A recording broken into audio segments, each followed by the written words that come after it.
told me that the microphone didn't work. I know.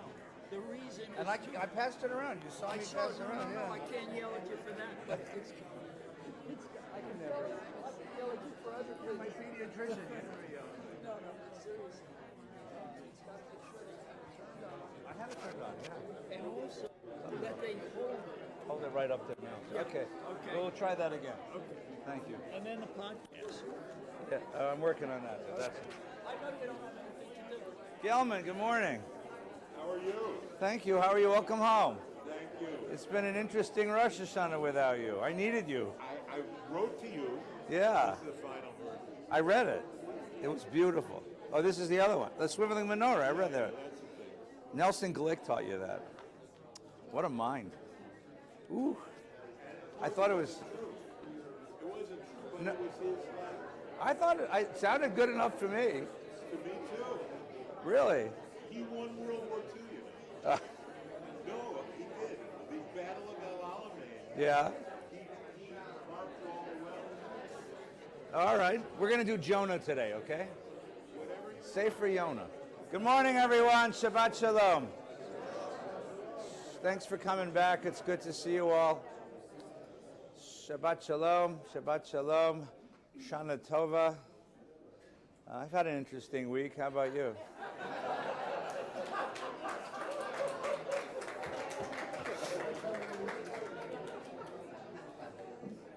Who knew there were so many people in America who had things to say about my mother?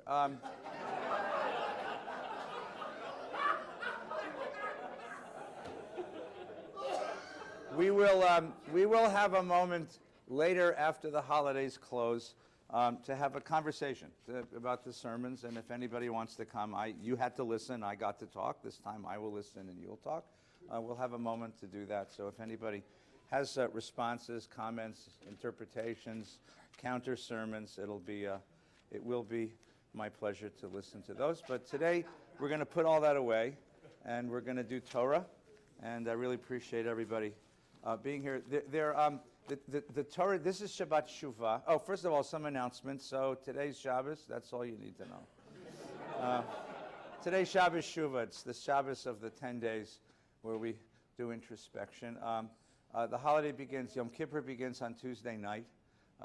It's the only night of the year you got to be on time to shul, right? The rest of the year you can come whenever you damn well please. But if you don't get here on time, you'll miss Kol Nidre, number one, and you'll miss a parking place, and you'll end up parking in Canada. So please try and get here as early as, if an early service begins at 6 and the second service begins at 8:45, yeah, so please try, get here a few minutes before that. I know that's really hard for Jews to do. I really, really, really recommend, as I've said before, if you can take Uber or Lyft, it's much better, especially Kol Nidre night when thousands of people show up at the same time and thousands of people leave at the same time. It's a whole lot nicer to be dropped off right in front of the building. You don't have to look for space. And it's a whole lot nicer to just line up at the end of the service, and there's a huge line of Uber and Lyft cars ready to take you home. And there's a code that you can put in. It's almost free if you live within a couple miles of here. So please take advantage of that, okay? So the holiday begins Tuesday night. We go all day Wednesday, Nila, Wednesday night. It's about 6 o'clock. It's a beautiful time to get together as a community. Then we'll have a few days off, and then Shabbos, and then Sukkot begins the following Sunday night. We continue to have Torah study every Shabbos morning for the rest of the year, of course, but Sukkot is on that Sunday night, Monday, Tuesday. Sukkot is this holiday that got forgotten because it's really badly placed in the year with all the other holidays, but it really is just a wonderful holiday. Find a sukkah. You want to come here to the shul, we got sukkahs here, and have a meal with your family, with your friends, with your chavurah. It's a lovely, lovely experience. Next, let's see, the Wednesday night, if I got the dates right, it's the 27th, right? 26th is Wednesday night? Right, so we welcome Ambassador Norm Eisen and Dr. Dennis Ross will be here to talk about America's place in the world. Wonderful speakers, and then we enter October. On October 11th, Dennis Prager will be here to talk about America's place in the world. And this is called democracy. We welcome lots of voices to reflect on current events, and it's important that we hear all of them because this is how you become an informed citizen. So please come. It's always better to come and hear the people you disagree with, because you'll learn something. So please come in to all of these wonderful programs and enjoy. And Rabbi Farkas's wonderful program on mental health is the 30th. Remarkable, very important conversation. He's going to give a sermon about it on Yontif, about mental health in Jewish families and where support is available. Very, very important, important stuff. I think that's all the announcements. Okay. This morning, Shabbat Shuvah.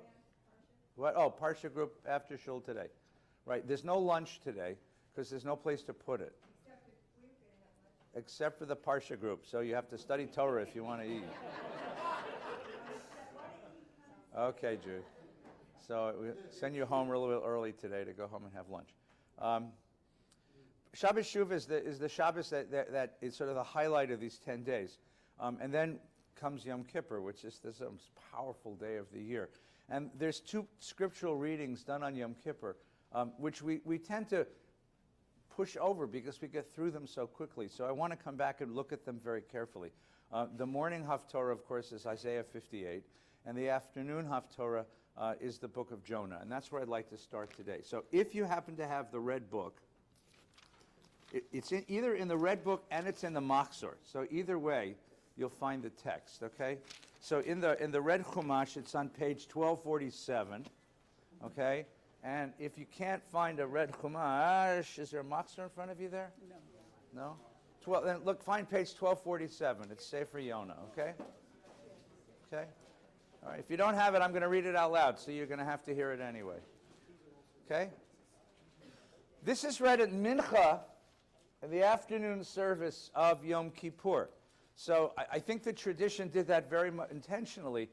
This is 3/4 of the way through Yom Kippur. Your head is aching, your stomach is growling, your body is tired, you smell like hell. I smell like hell. And you know, the weight of the day is pulling you down. And in the middle, you get this story. It's a very interesting story, a very interesting tale. And I think it's a very deep tale. But it's elusive because it's a very short book and kind of strange. It's one of the short prophets. It's one of, not short prophets, it's one of the short books of the prophets. I'm a little tired. It's one of the short books of the prophets under the Treasar. And it's a very unique and strange book. You see the long introduction from Dr. Lieber. Okay, let's take a look. It's 4 chapters, very short book, very weird book. Right? Vayihi davar Adonai el Yonah ben Amittai lemor. Now, the reason why that's odd is if you go back to the beginning, and we can look at this, but I'll just take my word for it. The beginning of all of the classical prophets begins with a time stamp. Like with Jeremiah, with Isaiah, it says, in the reign of such and such a king, in the time of such and such an event, the word of God came to so-and-so. The book of Yonah knows that that's what you're expecting. It's supposed to say in the reign of such and such a king, this is when it happened. But it leaves that out. And I'm going to take that as intentional. It leaves it out because this is not a book of time. This is a timeless message. This is not a book that happens, that's relating to the events or the concerns or the circumstances of a particular place and time. This is a timeless kind of eternal reflection on the human condition. Okay, you want to come in, Reba, come in, please come in. Take a chair, we got some chairs. It's really much better if you sit, because if you fall asleep while you're standing up, Nebuch, you could get hurt. Vayehi davar Adonai, the word of Adonai came to Yonah ben Amittai. Now, Yonah means dove. So, Yonah is already a reference to every place else you find doves in the Bible, and the most famous dove in the Bible is in the story of Noah, right? That's the bird that goes out and locates the dry land. That's the bird that goes out over the water. So right away, the hinting about water and the search for a place to rest, and the search for an end to a catastrophe, that's already hinted at in the name. Right? Kum lech el Ninveh. Go at once. Kum lech. Get up and go. Kum lech el Ninveh. Go to Ninveh. Ha'ir ha'gdolah, that big city, that great city, and proclaim judgment upon it, for their wickedness has come before me. Ki al tara'atam lifanai. He's not sent to Jerusalem. That's where most prophets go, to Jerusalem or to Samaria. He is sent out of the country to a non-Jewish city. Why would a biblical prophet, a prophet of Adonai, of the God of Israel, be sent out of this? Vlad, come on in, man. Come in, get a place. Come on. You belong, man. There's a place here, we'll find you a place. Thank God you brought coffee. Why? And where is he sent? What is Nineveh? Now, Nineveh is, today, by the way, you know Nineveh. Nineveh is Mosul.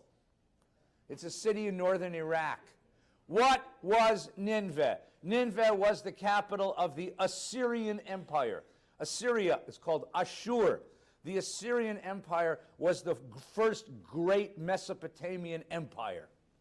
Mesopotamia is that section of Iraq between the Tigris and Euphrates, right? In that area, you have the growth of great civilizations because the Tigris and Euphrates provide an economic surplus.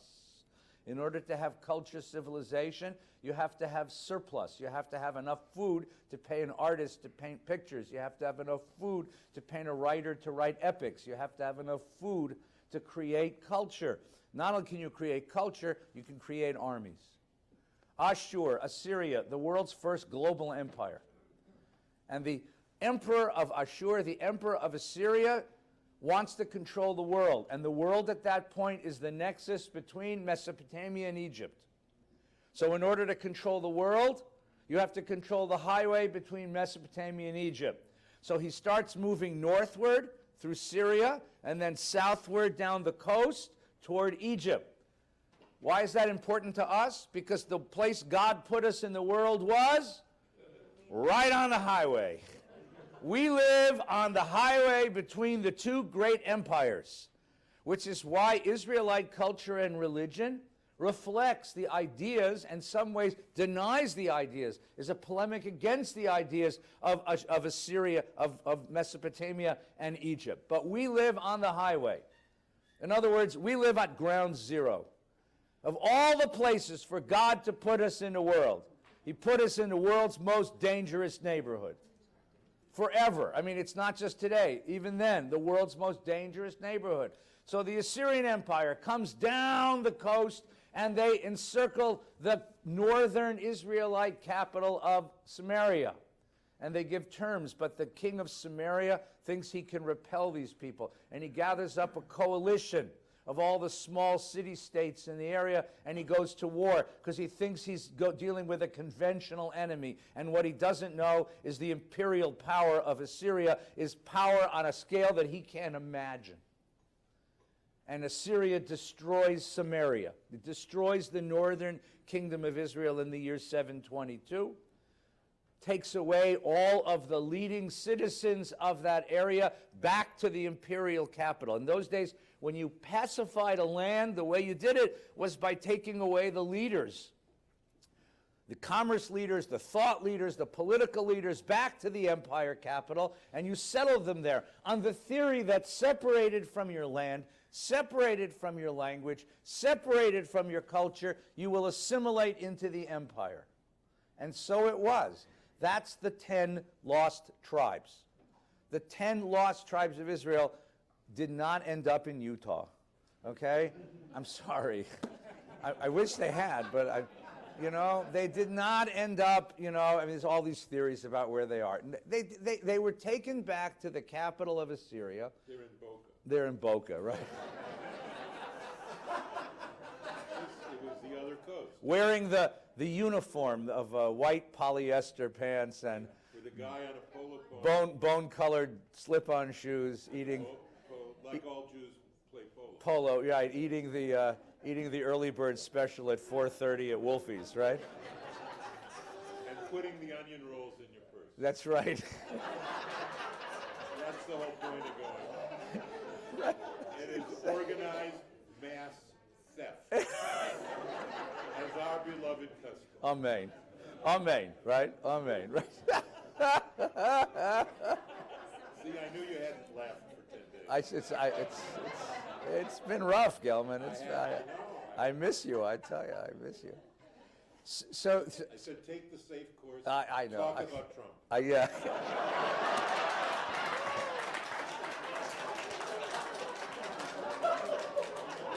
What? Do you listen to me? No. I talked about God.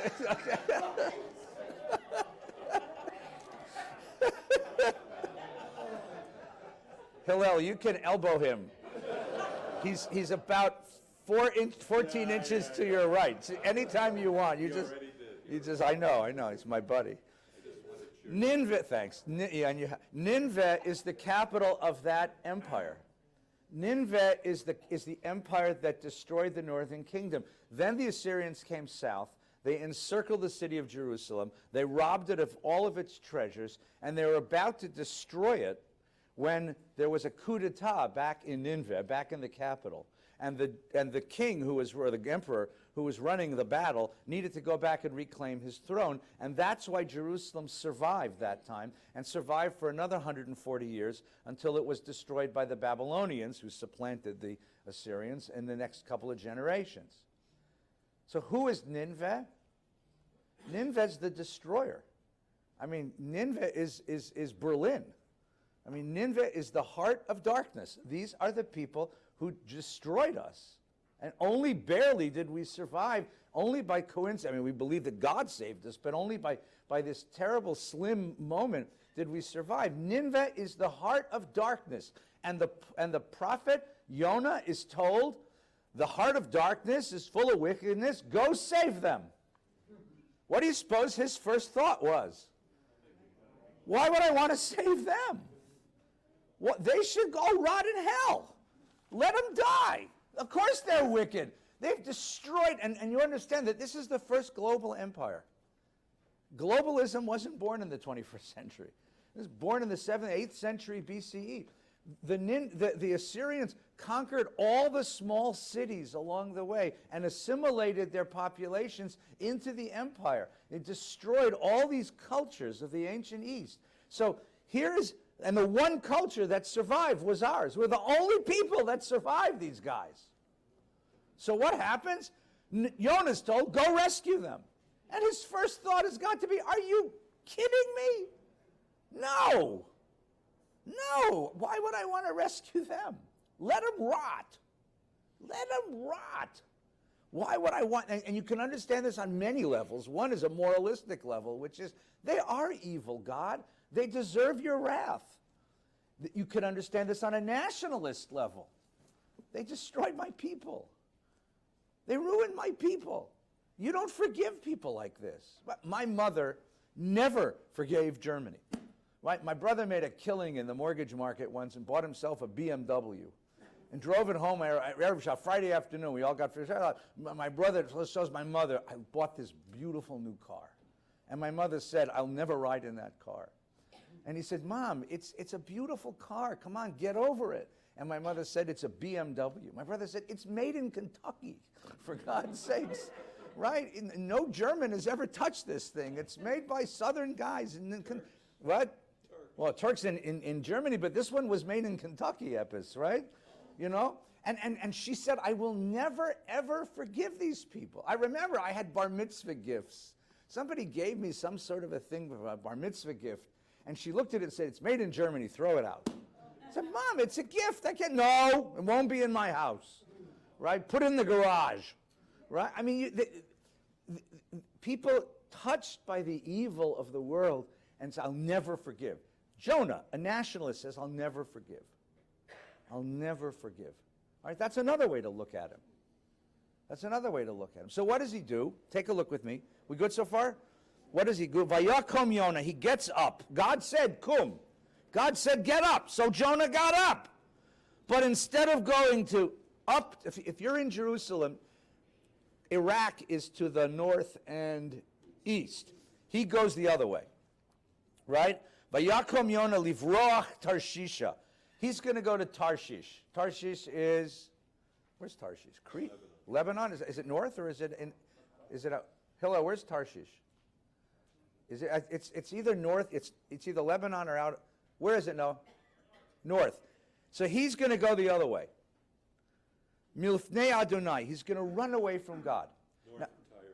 yeah, it's north of that. So watch the motion here, right? He goes down to Jaffa. So if you're in Jerusalem, to go to Jaffa, you got to go down. But you go to Tel Aviv, you got to go down the hill, right? And he found a ship going to Tarshish. And he paid the fare and went aboard to sail with the others to Tarshish, away from the service of the Lord, right? So where does he go?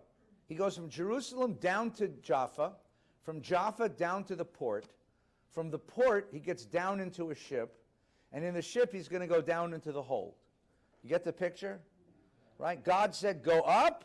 He decides to go down. And it's not only is it a geographic relocation, it's a moral relocation. Because with each step, he's becoming more adamant. I won't do this. I won't do this. I won't do this. I won't do this. You know how when you make your mind up to do something, you keep reiterating it, I won't do it, I won't do it, and each rationalization comes to you, why I shouldn't do it, here's another reason I shouldn't do it, and here's another reason I shouldn't do it, and here's another reason I shouldn't do it, and he won't do it. So where is he now? He's in the hold of the ship. But God's not finished with this man. And this is what's so interesting, because so what would be God's simplest solution? Find another prophet. Oh, you don't want to be a prophet? Fine, I got a bunch of them. I got Isaiah's and Jeremiah's and Micah's and Amos's, and I'll find another guy. I'll find Bob. That'd be the book of Bob, You'll be anonymous, but Bob will be immortal in the Bible. Bob, go to Nineveh. Fine, I'm on my way, right?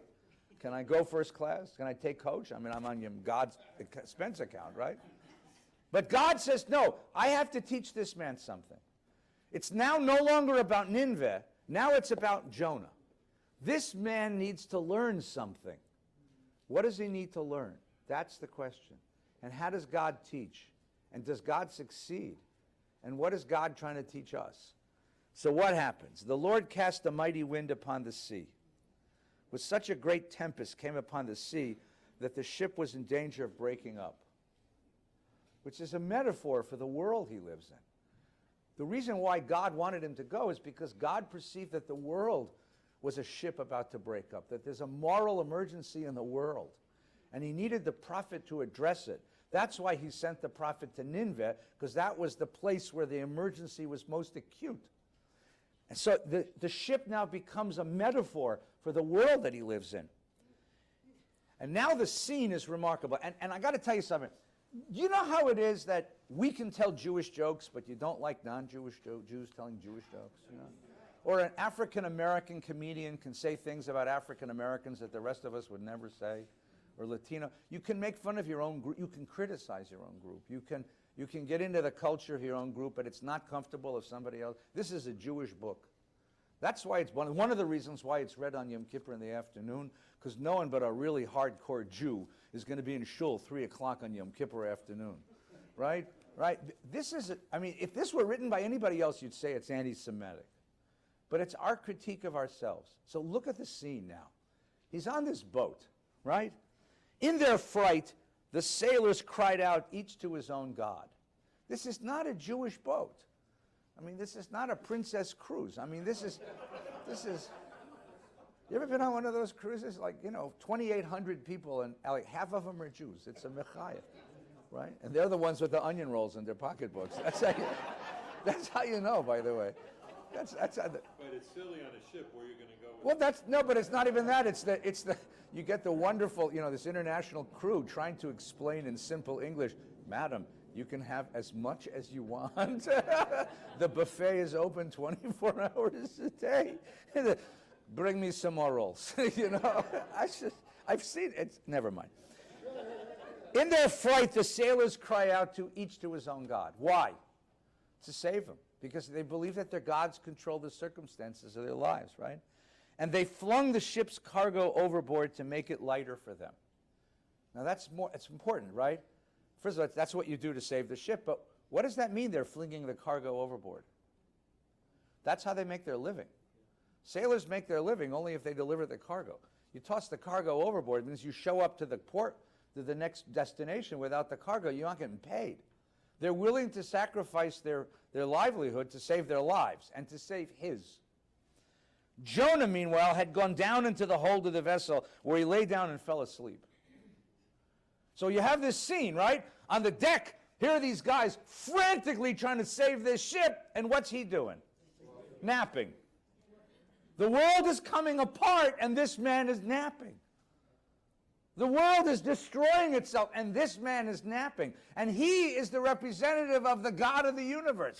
They're all representative of foreign gods who are really, we believe, aren't have any power at all. And they're praying and schwitzing and working, and he's doing nothing. You get the picture? Now, remember I told you many, many years ago, look for the question. When you see a question in the Bible, that's what the text is all about. So this text has a couple of questions. Here's the first one. The captain of the vessel went over to him and cried out, "How can you be sleeping so soundly?" It should be a question mark, not an exclamation point, because it really is an interesting question. The world is falling apart and you are asleep. What the hell is wrong with you? What's wrong with you? Right? And he doesn't even know that he's Jewish. He's just where's your humanity? Why aren't you up helping us, right? Call upon your God. Perhaps the God will be kind to us and we won't perish. Why aren't you contributing to the efforts to save the world about us? Why are you sleeping? Wake up. Wake up. I mean, this is such a, and it's the non-Jewish captain of the ship, right? The men said to each other, look, they couldn't figure out why this was happening. They figured there must be some moral reason.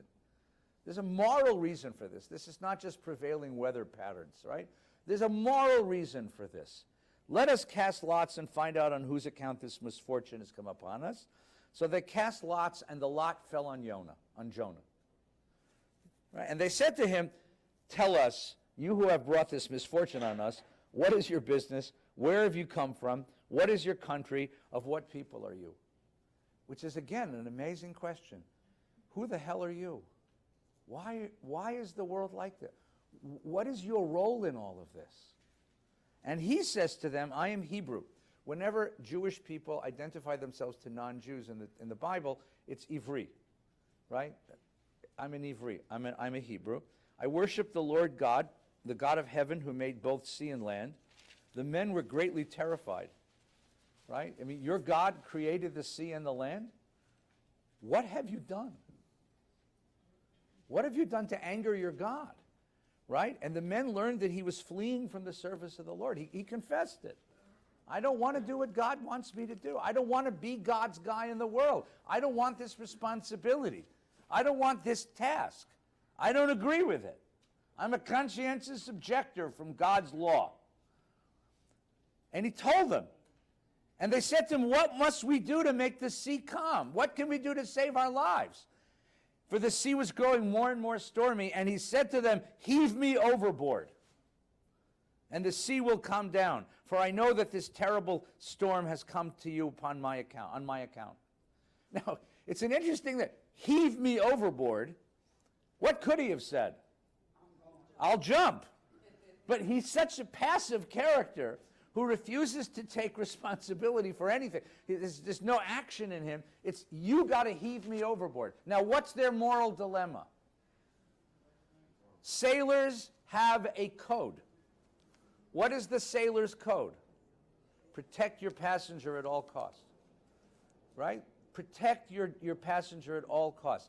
Sailors have a code. And it doesn't matter that they're pagans. In fact, that's the idea. Pagan sailors with their code have more righteousness than a chosen prophet of God because he refuses. So what do? They know now what to do to save their lives. They know what they have to do. Nevertheless, you see verse 13? Nevertheless. Now that's not in the Hebrew. That's the translator's. It's a beautiful word because it fits perfectly. In Hebrew it's just vi, which means and. But the translator got it. Nevertheless, which means given that moral choice, what do they choose? The men rowed hard to regain shore. Why wouldn't they throw him overboard? Yeah. Don't forget, he paid his fare. We're told at the very beginning that he paid. Yeah. So that code you're talking about is, he's a paid customer. I'm wondering how much that influences their decision. That's the code. The code is you protect the passenger. The cargo can go overboard. I won't get paid. And they're risking their lives to save his poor, sorry being, right? So, and exactly right.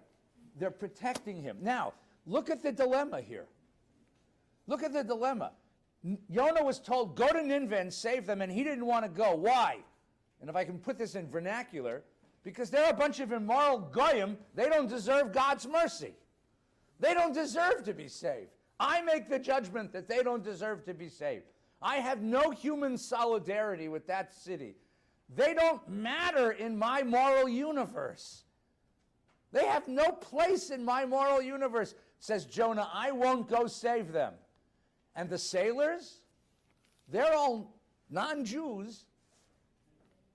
But what are they? And by the way, they're sailors, not well known for their moral turpitude.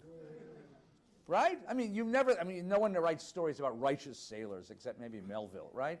But, you know. But so what are they? And what are they doing? They are risking themselves to save this poor guy. And they're willing to die at this point to save this guy. They're rowing. I mean, you get this? You get the picture?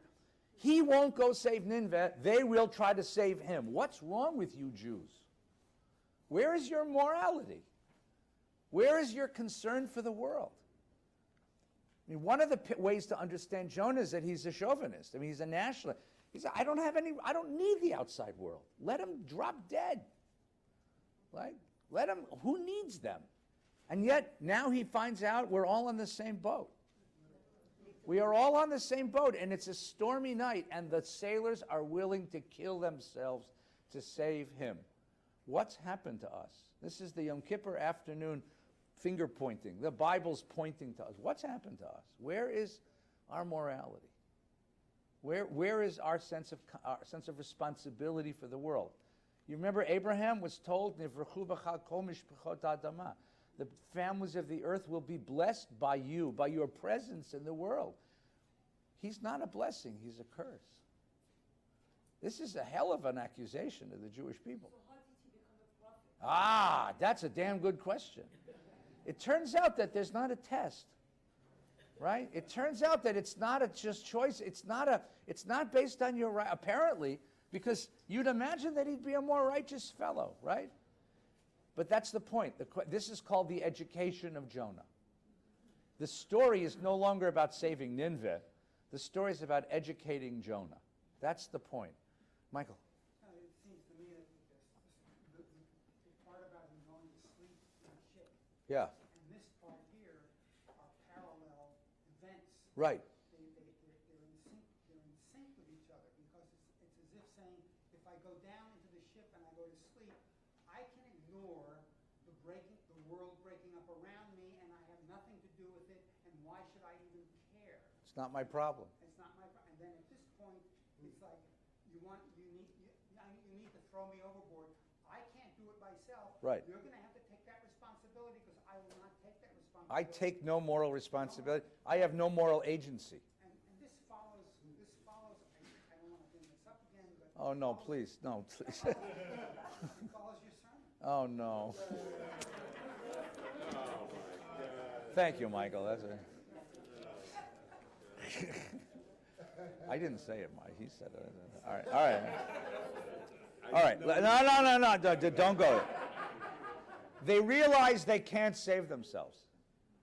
They can't save themselves. And now they're faced with this awful dilemma. It's one of these moral dilemmas you do in ethics classes in first-year philosophy, right? If we're all going to die and Jonah's going to die too, is it better to throw him overboard anyway and save the rest of us, in as much as if we all drown, we're all going to drown? You know, you hear it? Right? In the Talmud, in the Talmud and the later Jewish legal literature, there's this question of an army surrounds a town and says, throw Gelman out or we'll kill all of you. Well, that's an easy one. And the question is, if They we... voted to throw me out when there was no storm. That's true. The sun was shining. Why do you think I'm here? I know, I love it.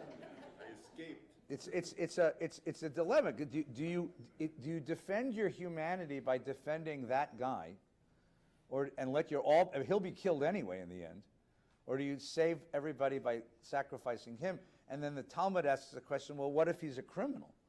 What if the case in the Talmud is Sheba ben Bichri, who's the guy that rebelled against King David?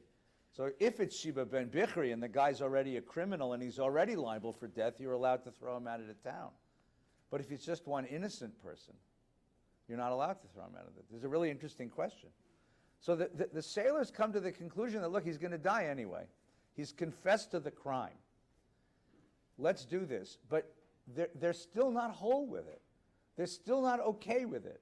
And again, the moral compunction of a group of non-Jewish pagan sailors under duress with the ship rocking and rolling and the wind howling and blowing, and they get together and say, this is what we got to do. They have a moral deliberation under these circumstances, and then they all stop in the middle of the crisis to pray and say, oh, please, Lord. They're praying to the God of Israel.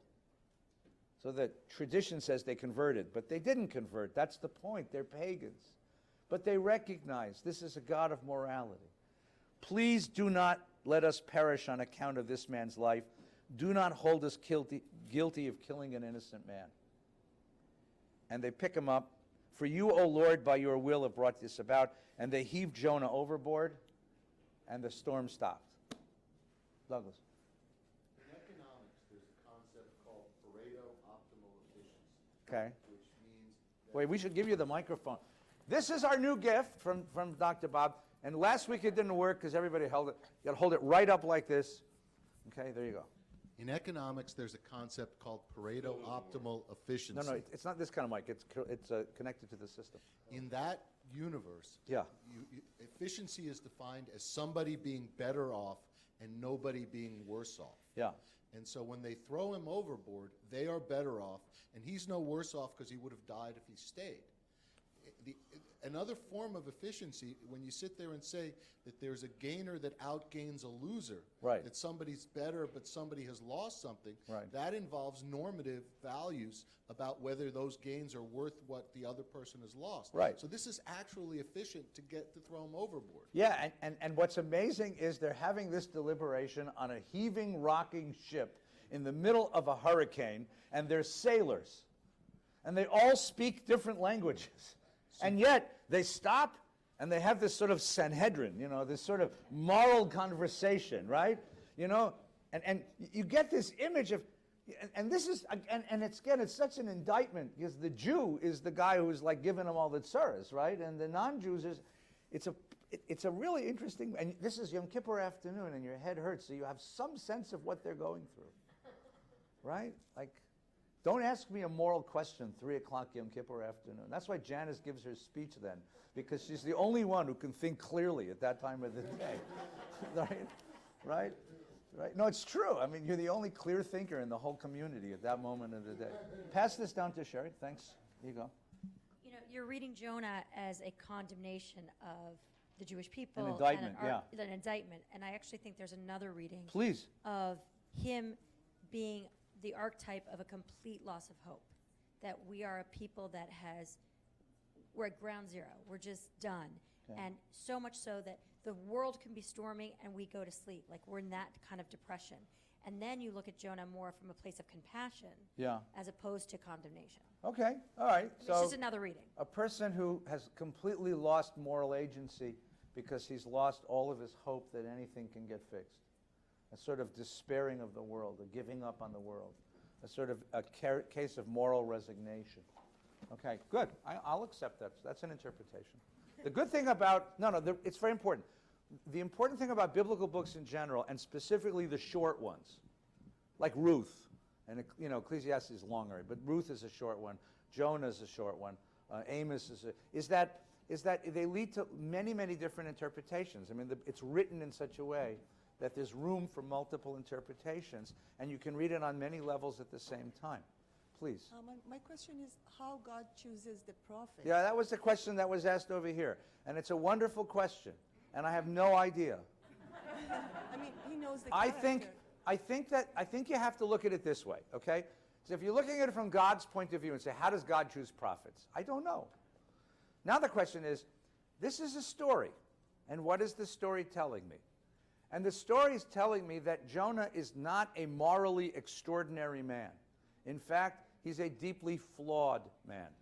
And I think that this is a story about the education of Jonah. And you're going to start with a person who's very ordinary. And how do you change an ordinary person into a moral person? How do you change the mind of a human being? Again, I'm very conscious of the fact, and it's just this is the Yom Kippur book, which is all about how do I change ordinary people into very moral people. Look, I don't know about you, but I have all kinds of prejudices and biases and discrimination and all kinds of stuff in me, right? I have all kinds of that in me. And I know that about myself. We all know that about ourselves, right? Something happens and it ticks us off, and you stop and say, why did I respond that way? Right? Because, you got all this schmutz inside of you. I wouldn't talk about you. You don't. I have a lot of schmutz inside of me. A lot of schmutz. Again, that's what Yom Kippur is all about. Literally, Yom Kippur is a day of cleansing. It's a spring clean. It's a summer, spring, fall cleaning of the schmutz that's gathered up in me, right? In Pesach, I clean the schmutz that's gathered under my couch cushions. On Yom Kippur, I clean the schmutz that's gathered under my soul. That's gathered under my soul. I'm trying to clean it out. I'm trying to start with a moral open eyes. I think, to me, Jonah is an ordinary man. He's not evil. He's not an evil man. But he's certainly no tzaddik. It'd be a much shorter book if he were a tzaddik, It's how do you educate a person to move in that direction? Okay, Farzan, do you want to say that? There's a microphone, so if you'll pass it backwards, I apologize. We're trying to get everybody on the video so that the folks watching at home can enjoy this, please. So I also think that Jonah is a person that is not depressed, not nationalistic. He's just a very happy-go-lucky, careless person about anything. As long as he's okay, who cares if whatever is happening to the world? All right, so here we have a different Jonah. This is wonderful because what we're doing is constructing alternative archetypes for Jonah, right? So Rabbi Hirsch's archetype is the man of despair who's given up on hope and therefore given up his moral agency. My suggestion was he's a nationalist, right? And morally oblivious nationalist. You're suggesting something else, right? You're suggesting that this is a man who just doesn't care. Right. We might call him a privatist. This is a guy whose world ends at the gates of his lawn, right? As long as my dog is fed, and as long as my house is nice, and as long as my stomach is full, and as long as I have on television what I want, I'm a happy guy. Why do I care about what happens in the world? I don't need to care about what happens in the world, right? I don't want to know. I'm not interested because it just brings me worry. Right? Yes, please. So Joseph Campbell has steps about making a hero. Yeah. And the story of Jonah fits that scenario very well. That's a very interesting observation. I'm not sure. I think in some ways it's a sort of anti-hero. We'll see that at the end of the story. Jacob fits that very well. The Jacob story is perfect for them. The Moses story is. Let's see whether it fits Campbell's scheme. Okay, that's a very, very important observation. Rabbi. All right, you ready? So they throw him into the sea. The sea stops raging. The men feared the Lord greatly. They offered a sacrifice to the Lord. They made vows. Again, the tradition says they all became Jewish. I don't think so. I've been on a lot of ships. Meet a lot of Jews. A lot of nice people. Lovely, lovely, lovely people, but no. The Lord provided. It's an interesting word, right? Vayiman Adonai. A huge fish, dag gadol. Not a whale. That's Pinocchio. This is just a gesunte fish to swallow Jonah. Now, if you remember the old Chumash, before we had these red ones, we had blue ones. Remember, some of you old enough, it's the Hertz Chumash. Joseph Hertz, the great chief rabbi of Israel, of England. He was the first graduating class. He was a member of the first graduating class of JTS. He's a fellow alum, okay? And he wrote a commentary in the Bible where he was trying to fight. That's it! Oh, my God! And so now I got to find the comment. Okay? Hillel, you used to teach. So his comment, if I can find it quickly, is his comment, poor Dr. Hertz. I mean, the man was such a great man, and he was trying so hard because he saw the advent of modern Bible scholarship as a terrible threat to Jewish fidelity. And he tried to fight back against modern Bible scholarship, and he just couldn't do it. He just couldn't do it. He just couldn't do it. And so he writes this comment on page 967 on the left-hand column, so you don't think me, right? It says, the comment is, God prepared a great fish, and he says, in the sense of had ready. Jewish tradition relates that the fish was created in the 6 days of creation and held in readiness for Jonah, okay? Here's the comment, great fish, dag gadol. The author does not name the fish. Cleo, you know. And Jonah's whale is a later gloss on the story, right? But the sperm whale and certain larger species of sharks would be capable of swallowing a man whole.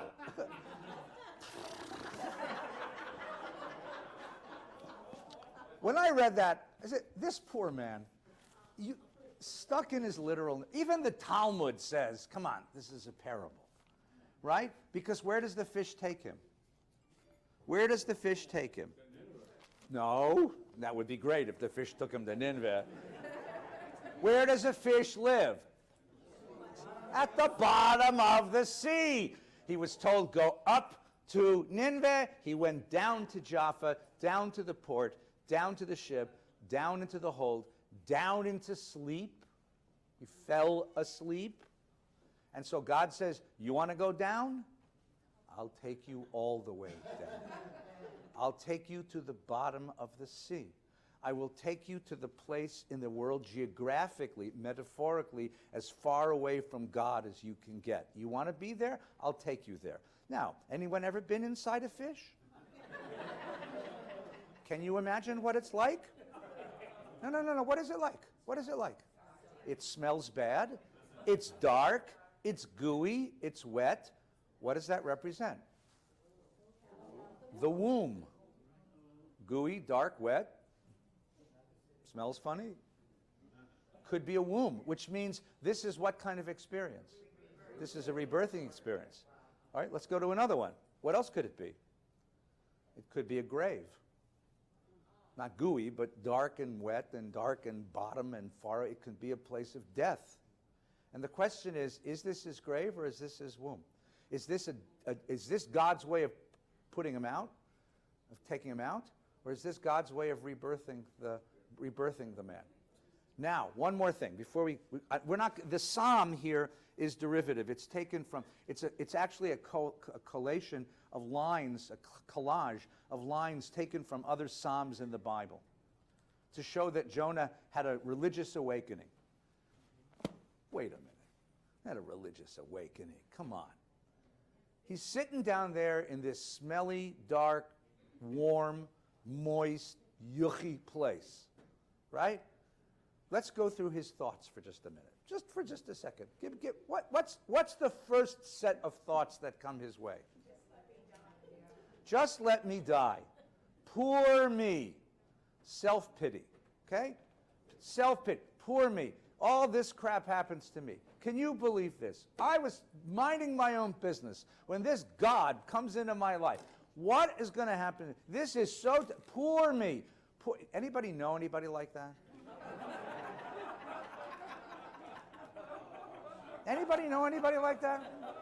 Anybody know anybody that, you take them to lunch and you finish your salad, your soup, 2 desserts, a cup of coffee, and they haven't touched theirs because all they can tell you is, oh, it's so bad, my kids and my life, poor me. And you say to yourself, kill me, God. I mean, you're the one that says, look, find me a waitress, quick, I gotta get. You know people who live on the energy of self-pity? Self-pity is a drug, and a damn good one, and it's cheap, and it gives you a certain kind of energy. That's day 1 in the belly of the whale. 3 days in the belly of the whale. What's day 2? Anger.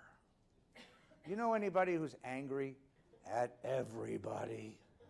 Do you know what they did to me at the bank? I was waiting there, and that woman stepped in front of me, and she stepped in front of me, and she just completely disrespected me, and I was right there, and I was right there. She could see that I was right there. But can you imagine these people? And then the bank manager got angry at me, when I told the lady that I was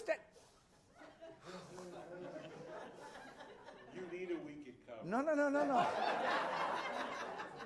You need to No. go. Sir. You need to go tonight for at least a week. Is anybody here from the board of directors? I want you to hear this. Do you know people who spend all of their time reciting and rehearsing how they've been disrespected, neglected, overlooked, put down, dissed? You know, I came to that four-way stop sign, and it was my turn to go. Can you believe it? It was my turn to go. And that person just went right by, and she looked at me. The way she looked at me, she shouldn't have looked at me that way. But the way she looked at me, that's all people like that. Boy, they're... Do you know people like this? I'm going to sit. So after self-pity comes anger, bitterness, right? Then what's next? Despair. It's hopeless. There's no hope at all. It's worthless. My whole life has been worthless. My kids don't love me. My wife left me. My house, you know, is ugly. My bank account, and it's all worthless. Nothing I've ever... You know people like that? Sure. Right? I feel better. Yeah, good. Thank You know God. how to cheer a guy up. Thank God, Bubala. I just want to suggest to you that if you take a moment and put yourself for a moment with Jonah in the fish, you go through this whole repertoire of emotions, each one of which is self-destructive, because they all are drugs. They're ways of dealing with, they're ways of avoiding dealing with your reality, but they provide energy. I mean, anger is an energy. Anger is an energy. It's just an energy that you live off of. It's a rush. It's adrenaline. Self-pity is a rush. Despair, in a certain way, provides its own kind of rush. Judy, what were you going to say before? No, I'm waiting for the next one. Okay. What's the next one? The next one is to fight back. What? But see, he's not there yet. Well, I know, but Bargaining. Well, you go through that the grieving section. Right. Right. Please, Marcia. Then it's the resignation or acceptance. Acceptance. So tell me about it. Can I pass the microphone? Oh, you guys are all wonderful therapists, so this is great. This would cost us a lot in the real world, so, right? No, this is sort of like. Tell me about acceptance. How does one move from self-pity, anger, bitterness, resentment, and despair to acceptance and a recovery of self? Tell me that. Well, isn't Therapy, right. So God made the fish swallow Sigmund Freud. Well,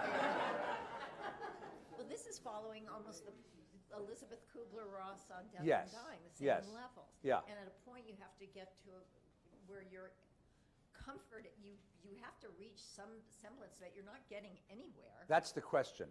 I really want to know that question. I want to know, how do you take the step from all of those Well, isn't that behaviors? when the epiphany comes and all of a sudden I can reverse this trend, I can do something?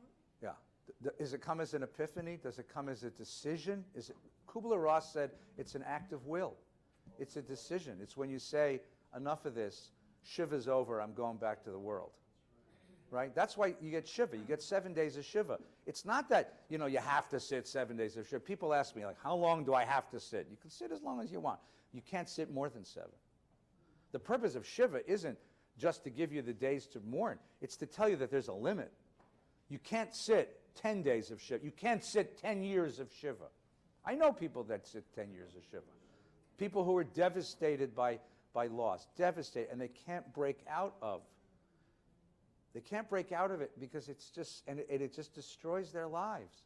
So somehow you say to the person, come with me. You go to the house. You know how you do this, right? It's a beautiful custom at the end of Shuvah. What do? The whole community comes to your house and takes you for a walk.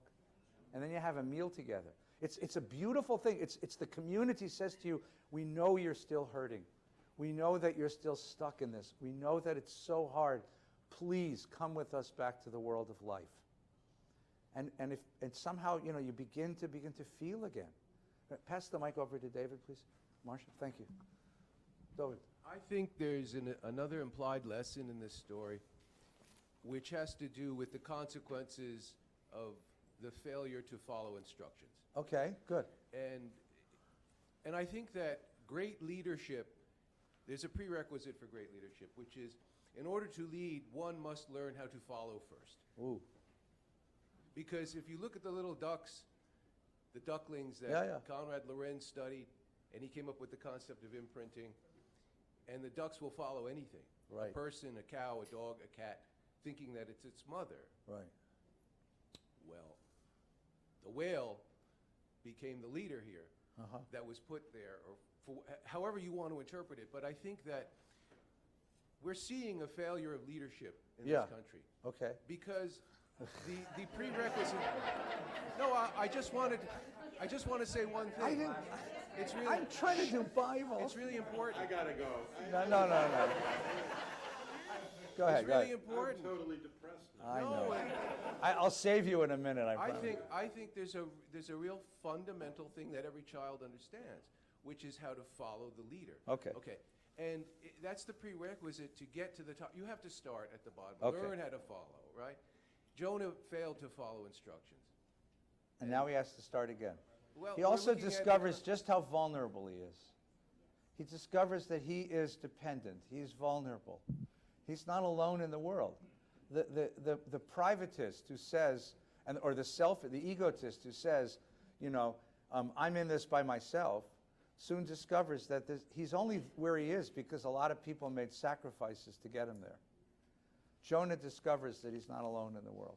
So let's keep going. The Lord commanded the fish, and it spewed Jonah on dry land. And now the book begins again. Very consciously, it's the same words. The word of the Lord came to Jonah a second time, Shenit, a second time. Kum lech el Nineveh, go up to Nineveh, right? And the great city proclaimed to it what I tell you. So Jonah went at once to Nineveh. He got it. He gets it, right? In accordance with the Lord's command. The education of prophet Jonah, right? Now Nineveh was an enormously large city, a 3 days walk across. That's a big city, by the way, right? Jonah started out, made his way into the city a distance of 1 day, and he proclaimed, 40 days more, Nineveh shall be overthrown. The people of Nineveh believed God. They proclaimed a fast, great and small alike, put on sackcloth. When the news reached the king of Nineveh, he rose up from his throne, took off his robes, put on sackcloth, sat in ashes. He had the word cried through Nineveh by decree of the king and his nobles. No man or beast of the flock of the herd shall taste anything. You think it's hard for you to fast. Just imagine your dog fasting, right? They shall not graze, they shall not drink water, they shall be covered in sackcloth, man and beast. Nebuch, cows and cats, dogs and alligators all going Shuvah. Right? They shall cry. That's what it says, man and beast, right? All the dogs and cats doing Shuvah. This didn't actually happen. No, it did. It did. And shall cry mightily to God, let everyone turn back from his evil ways, from the injustice of which he is guilty. Who knows but that God may turn and relent, he may turn back from his wrath, so that we do not perish. This is one of the either funniest or saddest scenes in the whole Bible. And I'll tell you why. Right? How long is the book of Isaiah? 66 chapters. 66 chapters of beautiful literary prophecy preached to the Jews of Jerusalem. How many Jews of Jerusalem became righteous? 0. How long is the book of Jeremiah? 58 chapters. 58 chapters of beautiful literary prophecy. How many Jews in Jerusalem did Shuvah? 0. Amos, Hosea, all the other prophets, all the great, beautiful literary prophets of the Jews. How many people did Shuvah, change their lives, became righteous because of these prophets? Nada. Jonah, not a first-string prophet. We're talking a backup of a backup prophet, right? Third string prophet is sent where? To the worst city in the world, to the capital of evil, the heart of darkness, and he speaks. Not even 7 words, 5 words. Od arba'im yom v'ninve ne'apechet. 5 words. 40 days, Nineveh's toast. 40 days, Nineveh's toast. That's it. That's the whole prophecy. And what happens? Everybody, from the king to the nobles, to the people, to the animals, becomes righteous. You Jews, what's wrong with you? This is, it's either really a funny satire or really sad. Really sad. 5 words. 5 words. And they believe him immediately. And they completely change their moral code. And what happens? God saw what they did and how they were returning back from their evil ways. And God renounced the punishment he planned to bring on them and didn't carry it out. So, how many prophets in the whole Hebrew Bible were successful? 1. Who was it? Mazel tov. Give him a plaque and a dinner. Except for one problem. He hates it. He's mad. And God, this is the God of Genesis who keeps looking at us saying, what? Right? Right? That's what this book really should have been called. It shouldn't have been called Torah. It should be called, what? Right? This displeased Jonah greatly. What do you mean it displeased Jonah? Why did it displease Jonah? He succeeded. He got them to do Shuvah. He brought righteousness where there was immorality. He brought goodness where there was evil. Why should he be displeased? Why should he be? What? He's not clean completely. His soul is still in disarray. He's not clean. His soul is filled with all the schmutz. Why? But why is he angry? Wouldn't he take joy in the fact that he succeeded? That the mission was successful? He got the Terrible people. He's a good guy. They should be punished. All right. So number 1, that's one way to think about it. It's exactly. Wait, hang on. Wait, let's. I just want to catalog each answer. He is a man who believes in absolute justice. These people sin. They should be punished. What do you mean you're going to forgive them? What do you mean you're going to forgive them? They should be punished. They have earned punishment. Punishment should be mechanical. It should be automatic. Right? It should be automatic. There's no mercy here. There shouldn't be mercy. They don't deserve mercy. Mercy is weakness. Justice is strength. They should be punished. Don't give me this bleeding heart, liberal mercy, compassion crap. They should be punished. What do you mean you're going to forgive them? That's number 1. All right, Michael, number 2. In the very beginning, God says, go to Nineveh, proclaim judgment upon it for the wickedness that's come before me. Right? His interpretation of that is that no matter what happens, God is going to destroy them. He wants them destroyed. Now, he wants them destroyed, number 1, because they're evil. He wants them destroyed, number 2, if you take the other interpretation, is because this is the enemy of the Jewish people. These people should be destroyed. You're going to forgive Nineveh? These Nazis? You know what they did to us? You're going to forgive them? Is Shuvah real for them? Can it possibly be real for them? Can you really apologize? Right? You ever apologize to somebody and they say, I don't accept your apology because it's not sincere? How do you know it's not sincere? Right? It's not sincere. No, I know that. I know you. You're not. He can't believe. Right? So number 1, there's this sense of absolute justice. Number 2, there's this nationalist idea. Right? Right? Yes. Yeah, bring us the mic. Bring us the mic. Yeah. Good. Yeah, good. Yeah. He's a guy without agency. He may prefer to be right than happy. Yeah. He's a guy without agency. This is a case where he made a prediction. He wanted to be right. Instead, something else happened. So this is very, very, what's your name? What? Alex. Alex. Hi, Alex. Hi, Alex. Oh, good to have you here. This is the paradox of prophecy. The paradox of prophecy is, I say to you, if you don't repent, terrible things happen. So you repent and terrible things don't happen, and you come back to me and said, you're a liar. Right? Yep. Right? If I predict a catastrophe, right, and the catastrophe is averted, Should I be happy or sad? I mean, these guys who write these books that say the stock market's going to crash next year, and if the stock market doesn't crash, should be happy or sad, right? I mean, right? So look what Jonah says. Oh Lord, this is great. Oh Lord, isn't this just what I said to you when we were in my country? This is why I didn't want to go, because I knew, number one, that you're a merciful God, and I hate mercy. I want justice. Number two, I know that you're a God of the whole world. You like Goyim. And I don't, God. I only like Jews. I want all the rest of these people destroyed for their evil. And number three, I knew that I'd make this prediction, you'd change your mind, and I'd get stuck looking like a fool.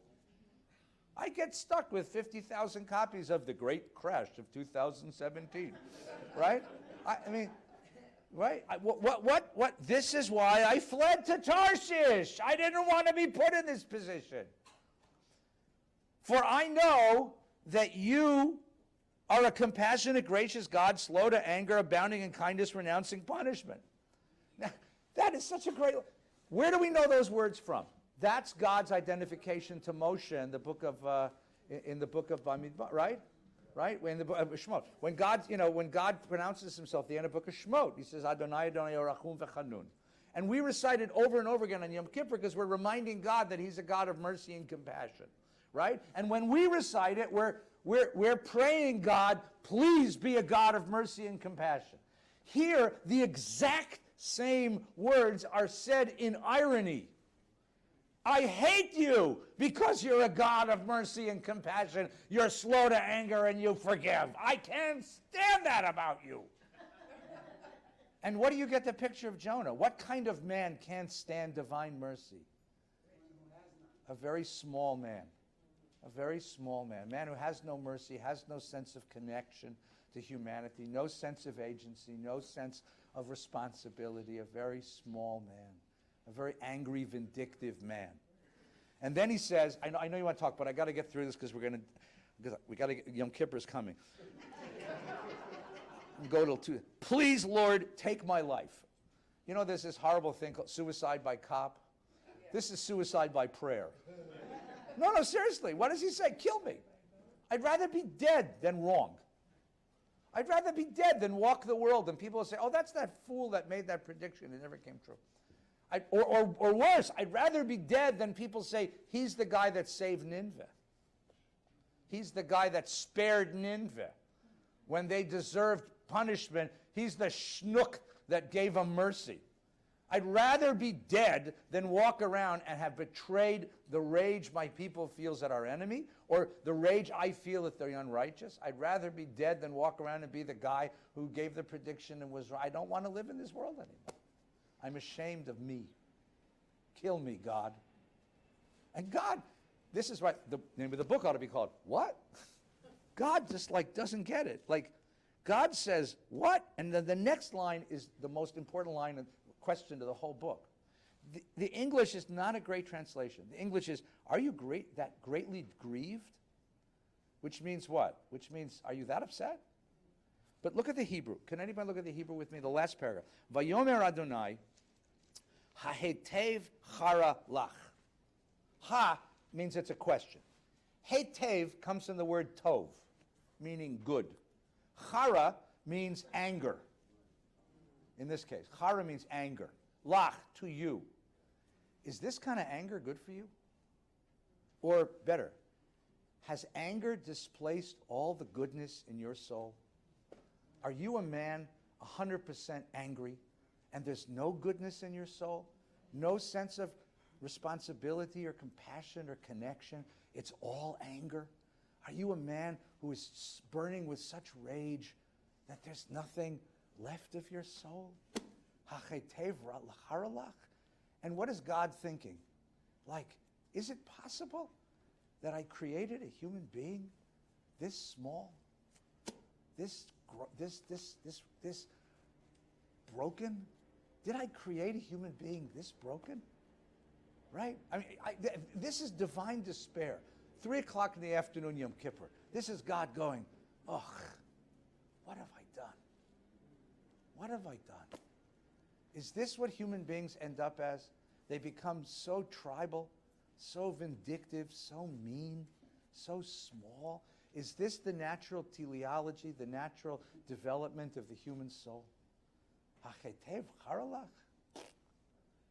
And then God tries one little more time.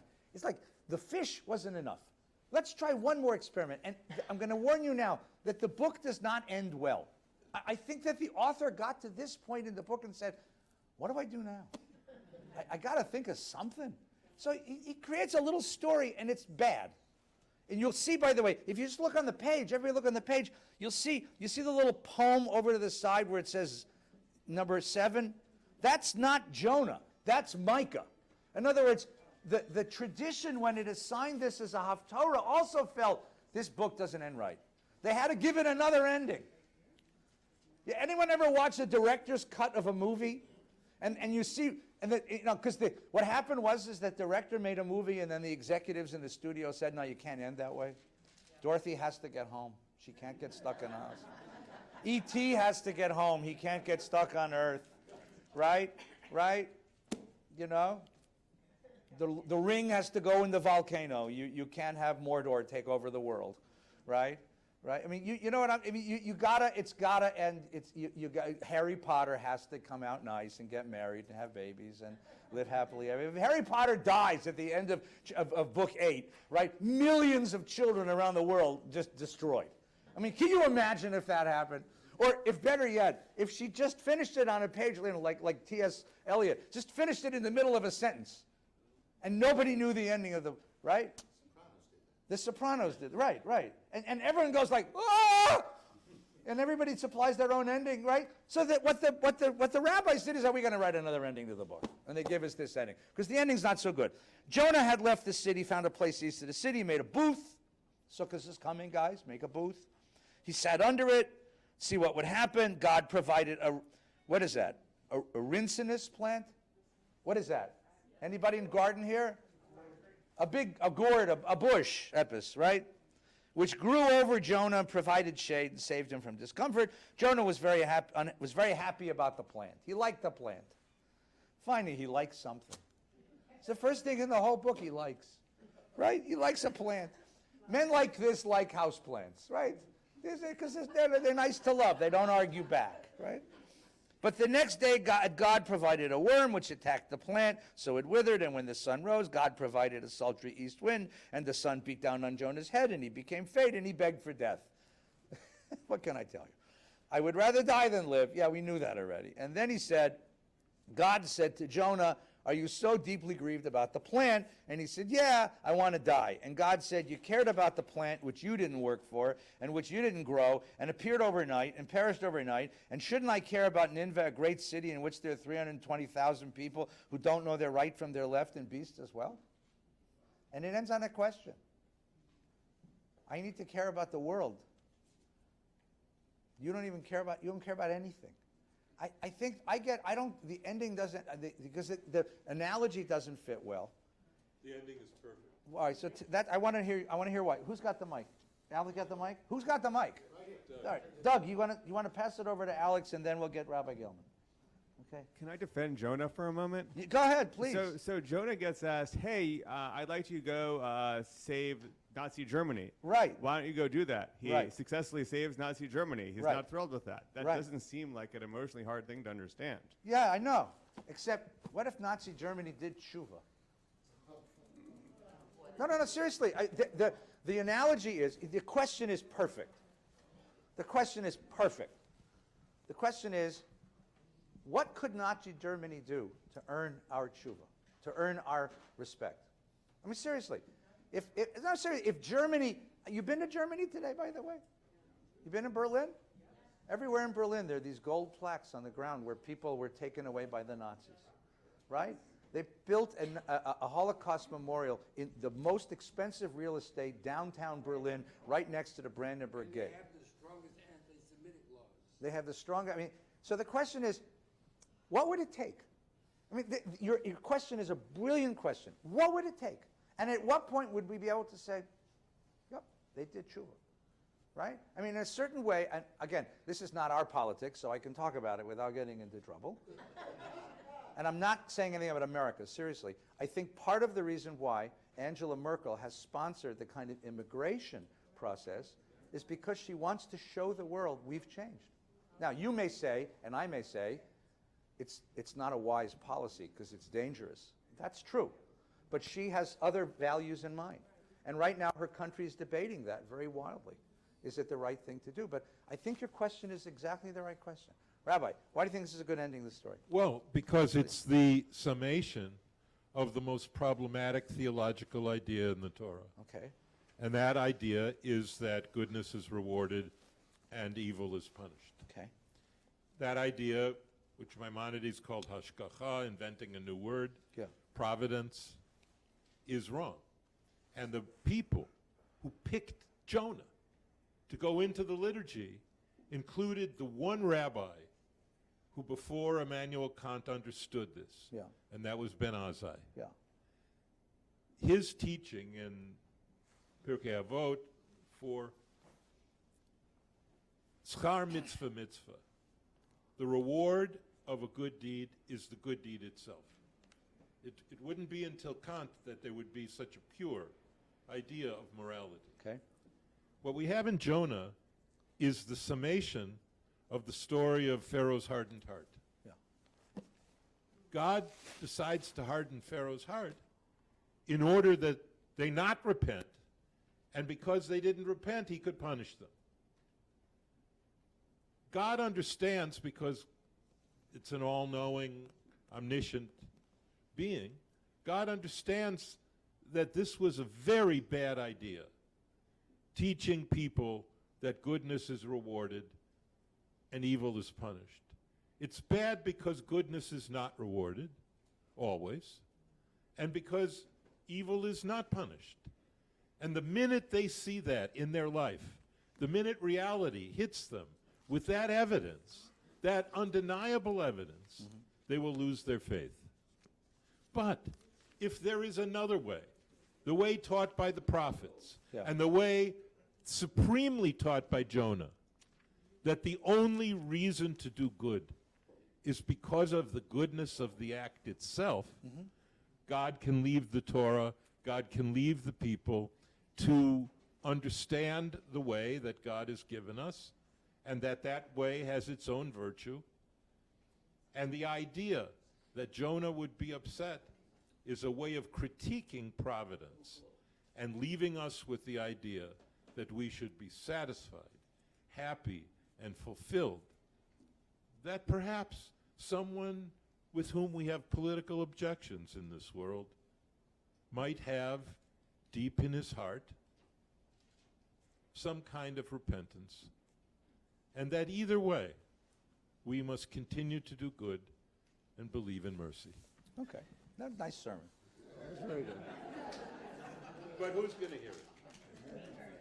10,000 million people, right? Okay. It ends. That's one way to read the ending of the book. That's one way to read it. And if you'll see what they added here, this little piece from the prophet Micha, right, in which this forms a sort of interpretation of the end of the book, right? I prefer the other way to read it, which is to go back to that last question, Ha'itev charalach, right? Which means, what kind of stance do you bring into the world, and what is that doing to you, and what kind of human being does that make you? And as we finish, we're getting close to the end of Yom Kippur. The question is, so you're going to leave here now and go into the world, and what kind of person are you going to be when you go into the world? That's going to be the great question. What does it do to you? What kind of what stance to the world do you choose to adopt? That's, to me, what the question is at the very, very end. I want to wish everybody Shana Tova, Gamar Chatima Tova. We'll see you Tuesday night. Take good care. Thank you. Thank you very much. When do you preach? I preach in every one of the services, so over and over and over again. If your mother were alive today, would she buy a German car? No. But the funny thing is, Japan has worse anti-Semitism, and she bought Japanese cars. So I'm in Kol Nidre in all the services. The first word in Ulysses is the last word of the book. It's a, It is.